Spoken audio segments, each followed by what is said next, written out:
best to save it. That bus running up. Jesus. Oh my goodness. Jeez, what? Damn it, the bus is leaving.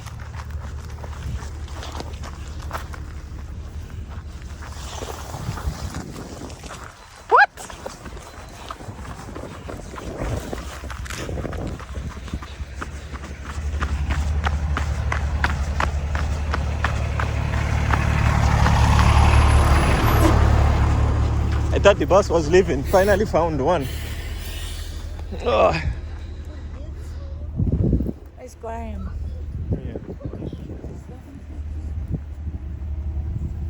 Things inside the cabin.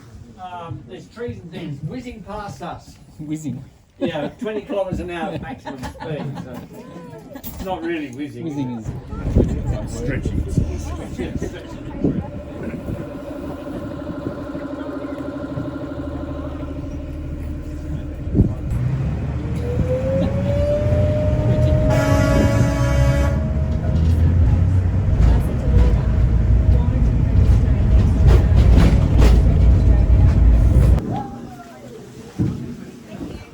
No worries, enjoy your tour Thank you. and your lunch. Yeah, it's a great place for lunch sitting up here. Thank you. No worries.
On the coast.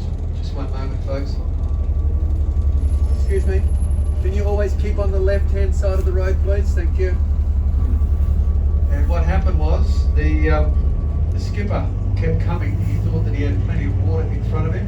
His helmet just on the other side of it. That would be the best viewing position for watching whales during September, October, November. So if you come back during those months, I'm going to try and get that spot, sit there for a couple of hours, you'll see literally dozens of whales going past. And on the left here, this is called Catherine Bay. It's one of our favourite bays to come to as well. When my beautiful wife turned 60 on the 11th of April, we came over to Rottnest. That was a Thursday. We had my daughter, her husband and my two beautiful little granddaughters on board. We had 2 nights there. And Catherine Bay is always very good for catching crays. Well, we set the pots the first night. Guess what? The next morning we had none. Using our service today. You've been a beautiful crowd, very responsive, and I do appreciate that. But thank you very much, folks, and I do wish you well for the rest of the afternoon. Thank you very much. Thank you. Thank you. Welcome. At this time of the day, also they accumulate underneath these big Moreton Bay figs. You might see a few drunk quackers around the place, folks, if they stay here too long. Folks, if you do want something to eat, if you go straight ahead and turn left, that will take you into the main settlement area. We're just going to go very softly here. If people can keep an eye out on the left, that would be appreciated. This lady, can you encourage that one to move? Can you encourage that one to move? Thank you. Righto. Oh, very good job, young lady. Oh, Right, no, see, no. that's what they do.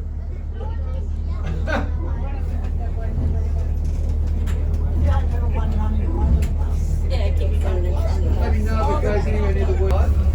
Very, very strategic during the Second World War. It's where the women of the Royal Australian Navy were accommodated. Would you believe? There were 500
Thank you very much. Well done. We'll see you this afternoon.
Take them out at the last minute,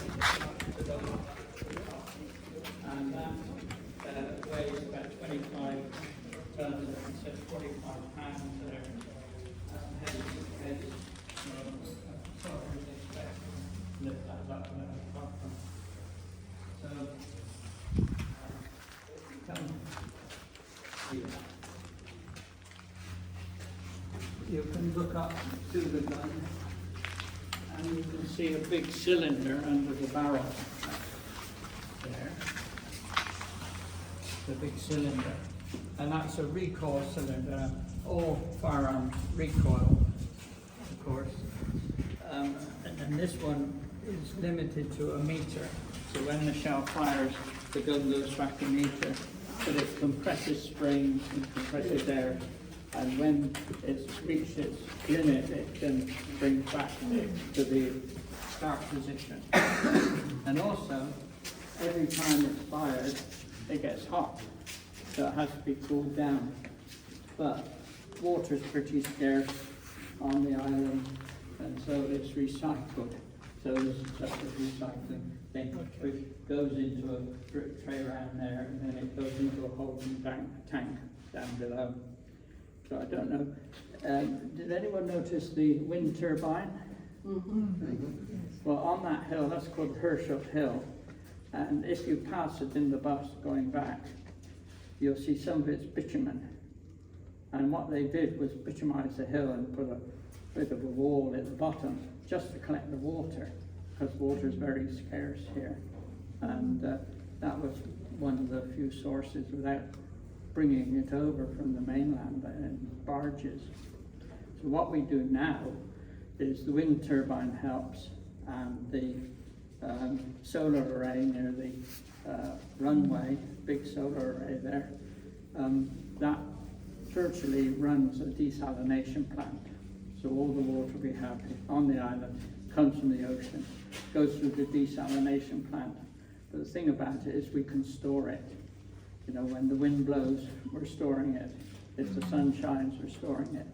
And that's good. So we'll go up and see how it's fired.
That's me using my torchlight.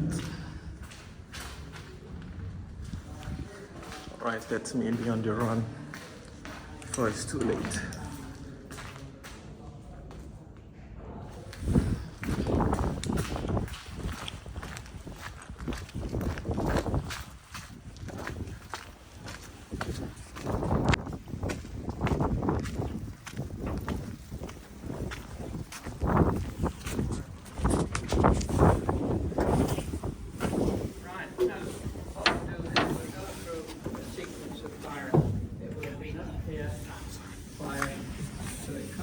To a loading position. And Sergeant, Yes. first lever. We won't go, but just that's good enough. That's good enough. And that locks it in this position, and this floor comes out back and stand on it, because the floor isn't there when it fires, because this comes back a meter down there.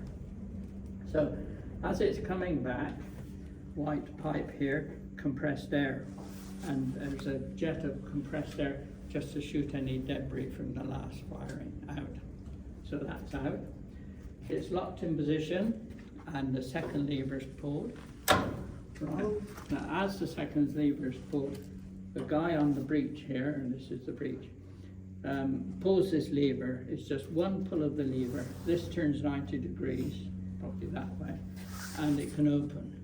So that's got to resist all the forces of the shell being expelled. So that's why it's so deep like that. But a quarter turn means it can be done very fast. So that's that. So when it's opened up, it's all hot, and the sergeant's already pulled the lever. Water jets, there's one there, one here, cooling off the hot area for the next firing. So when the sergeant feels it's cold enough, is it cool enough? Yes. Yes, right. The third lever is pulled. And that's when this shell one comes over, and also this rocks over in line with it. So in here, it keeps turning. That should be the other way around. These are the cordite areas, and there's a bit of gunpowder just to make sure down at the end. So that's in there. This is rolled over in line with this. And then a ram pushes it all up. And if you can look up there, you can see the rifling grooves start a long way up. So this is pushed up until this softer copper rim contacts the grooves, and the grooves cut through it, and it seals it up. So it's lodged there, so when it's back up, it won't fall back. And the other thing is, when it's fired, it has to follow the grooves, right? So that's withdrawn, the breech is closed, the little flash cartridge goes in the back, so that when that's fired, the jet of flame comes out this end to ignite that red bit, the gunpowder, to ignite all that, so the volume and pressure increases fantastically. So this starts, and it's only 7 meters there, starts from standing, and then by the time it reaches the end of the muzzle, it's traveling at over 800 meters a second and spinning at 7,000 RPM. So that sets the fuses. So beforehand, if it drops, doesn't go bang or anything, the fuses aren't set. In an engagement, the fuses are set, it's live, it's on its way. It's only when it hits the enemy warship, and then there's a slight delay for a secondary fuse to explode it inside the enemy vessel. So if it's going the full length, say 28 kilometres, if it's going in a straight line, that's nearly 28 seconds really, but it's going up and then down. 35 degrees is the max. It in fact would go up about 6 kilometres, where it can be windy and cold and all sorts of things. So that's something else has to be brought into it. But it means that it's going to take 1.5 minutes to reach the target. Now, you can't compute where it was when it was fired. You have to compute where it's going to be 1.5 minutes time. So that was the trick that they were doing. finding out where it would be. And the target isn't going to help you go in a straight line, it's going to dodge your back a bit. So that's one of the things I had to face. Now, to help them, they had the Navy and the Air Force on the island, and the Air Force controlled the radar, and they also controlled meteorological balloons, and they were sending every day meteorological balloons to check the wind speed, direction, temperature up at elevations up there, so that they could accurately add that to their sort of calculations to get things right.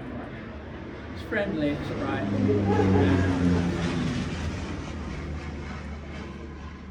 Right. So, if we look here, it says BL 9.2 X. So BL breech loading 9.2 diameter of the shell, and X is a Mark 10 series that they've come up. That outer case was sent to Hong Kong, we believe, in 1901. Reading down, it says EOC 1901.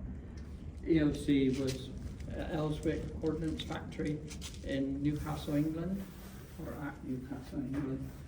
In 1901, that was made. They went back in 1935 and they stripped the middle out, kept the outer, and there's a wire wound center just to compress the, put a compression on the inner tube, because that has a big bursting pressure from when the shell's forced out. In fact, we can't go up there, but at the front, they put marks for the outer and inner, and it's more at the front. But every time it fired, it moved slightly, and it stretched as well. So you see it coming out, so, but they could tell how much it was doing it. But if you want to venture out there, I can't take you out there at the front. Yeah, so that is about it. Well, I kind of, the fellow up there with the little window, he's only using the window when it's not in use, not in operation, just for sort of fresh air. But he had two dials he was looking at. He was controlling the range, which was the height of that sorted range out. And he would be looking at dials, and when the dials were in line, that was okay. This was the bearing guy, or the direction, and when the direction was right, the pointers were right, so he was there. The sergeant's in charge, of course, the breech man, and another fellow over here, he has to load these up. He's got a hoist there, and put these in here. So here's a busy chap too. So 5 of them up here. So any questions about that? Hey, do you have any idea how long it would take to load it and fire? I have my notes, which I read a long time ago. But they reckoned they could do 3 in a minute. But we reckon, 2, okay, so 30 seconds, 20 seconds, it's fast. But they kept their skills up by, behind you, there's a little shell, the 6-pounder it's called. Now to use that shell, they had to put another barrel inside here and use it, but they used that shell against a towed target and kept up to speed. And of course this was a standard gun around the British Empire at that time, so they would converse and sort of communicate with the ways of doing things quicker or faster. And of course there's the crew shelter, where if they get tired, some of the others come in, or if there's a failure on the hydraulics, they come in. And there's a big wheel up there, you can see. Well, that means you can manually turn it. There's another wheel on this side, so manually you can raise and lower it, because there's counterweights along the side. Did they stand in here when it was fired, or did they get out? No, they'll be here, and whether they have ear plugs or not, I don't know. In fact, the valley, it goes down, and that's where they camped under canvas. You know, the officers had buildings, but the privates had canvas tents, and they were in front. So pretty nice. So things have changed. Any questions on that? Pretty sure they hear what We'll just, I'll lead out and watch your head on this.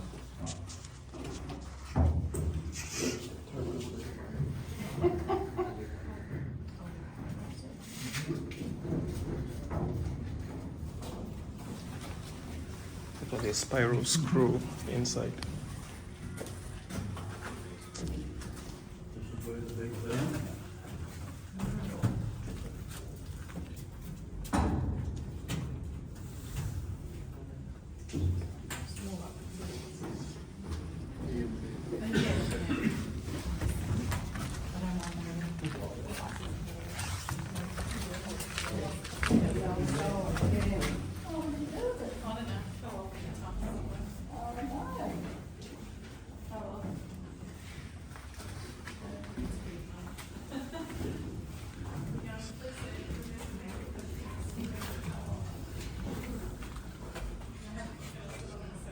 Sorry.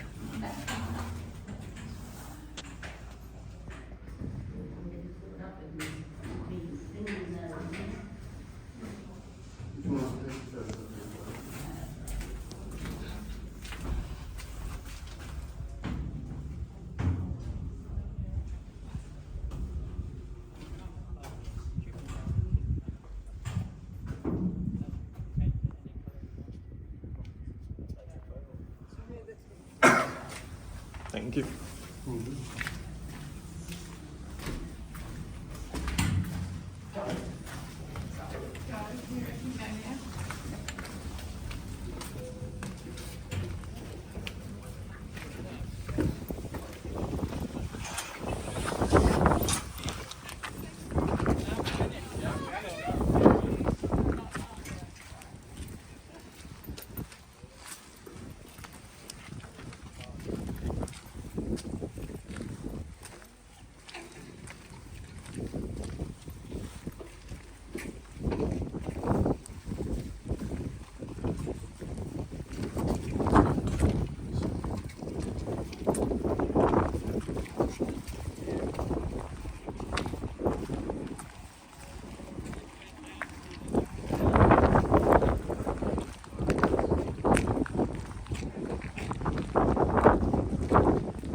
Alright folks, that should be the end of this particular comprehensive tour of Rottnest Island. I mean for this part. Anyways, the bus is here, so that's the bus that we'll be using back down, not the train. If you've enjoyed, hit the like button. It is food for thought. Leave me comments in the comments section below, and yes, I'll be able to see what I can do with answering you guys' questions. And I hope you guys have enjoyed, and yes, please do assist, hit that subscribe button if you haven't. It is not easy effort to bring you guys the grand tour itself, and yeah, we'll continue the tour. It is not yet over.